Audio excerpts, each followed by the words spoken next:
हम knowledge based channel पर आपका स्वागत करते हैं। कुछ विद्वान आयत को प्रकाश की गणना से मेल खाने वाली प्रतीकात्मक व्याख्या के रूप में देखते हैं।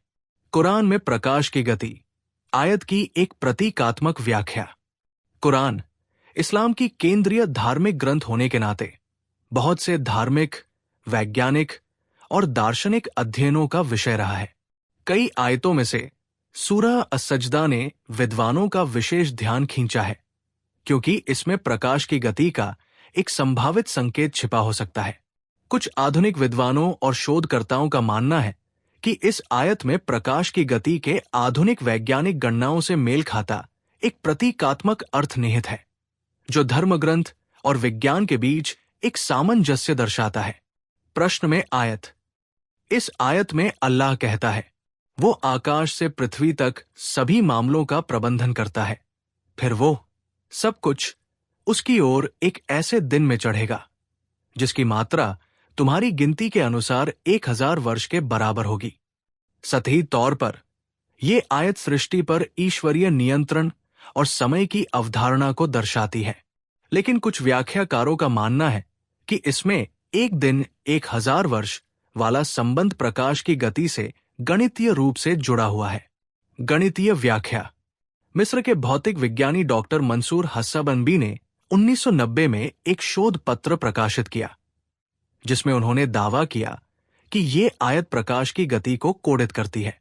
उनके तर्क का सार इस प्रकार है। 1. दूरी की गणना। यदि 1000 वर्ष को इस्लामी चंद्र कैलेंडर के अनुसार लिया जाए, तो चंद्रमा 12,000 चंद्र महीनों 1000 वर्ष 12 महीने में अपनी कक्षा में जितनी दूरी तय करता है, उसे चंद्रमा की कक्षीय गति से निकाला जा सकता है। 2. समय की गणना। यहां एक दिन को साइडेरियल दिन 23 घंटे 56 मिनट 4.091 सेकंड माना गया है, जो पृथ्वी के तारों के सापेक्ष एक चक्कर पूरा करने में लगने वाला समय है। 3. गति का सूत्र। यदि चंद्रमा द्वारा तय की गई दूरी को इस समय से विभाजित किया जाए, तो प्राप्त मान प्रकाश की गति 299,792 किमी सेकंड के बेहद करीब आता है। हस्साबनबी की गणना के अनुसार ये मान 299,792.5 किमी सेकंड निकलता है, जो वैज्ञानिक रूप से स्वीकृत प्रकाश की गति से लगभग मेल खाता है। प्रतीकात्मक बनाम शाब्दिक अर्थ। हालांकि ये व्याख्या आकर्षक है, परंतु ये याद रखना जरूरी है कि पारंपरिक इस्लामी विद्वानों ने इस आयत से प्रकाश की गति नहीं निकाली थी। क्लासिकल तफसीर व्याख्या में इस आयत का उद्देश्य ईश्वर की सर्वशक्तिमत्ता और दैवीय समय की सापेक्षता को समझाना है, न कि कोई वैज्ञानिक सूत्र देना। वैज्ञानिक चमत्कार के समर्थक मानते हैं कि ऐसी आयतें कुरान के अलौकिक ज्ञान को दर्शाती है। संदेहवादी इसे पोस्ट हॉक व्याख्या, बाद में जोड़कर अर्थ निकालना, मानते हैं, जहां आधुनिक विज्ञान को प्राचीन ग्रंथों में जबरन ढूंढा जाता है। निष्कर्ष।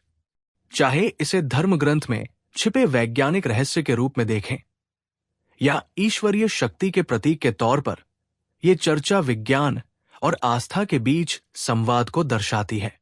हालांकि संख्यात्मक सामंजस्य दिलचस्प है, परंतु कुरान का मूल उद्देश्य आध्यात्मिक मार्गदर्शन देना है। फिर भी ऐसी व्याख्याएं धर्म और विज्ञान के बीच बौद्धिक संवाद को प्रेरित करती है, जो इस्लामी ग्रंथों की गहराई को उजागर करती है। हमारे साथ बने रहिए।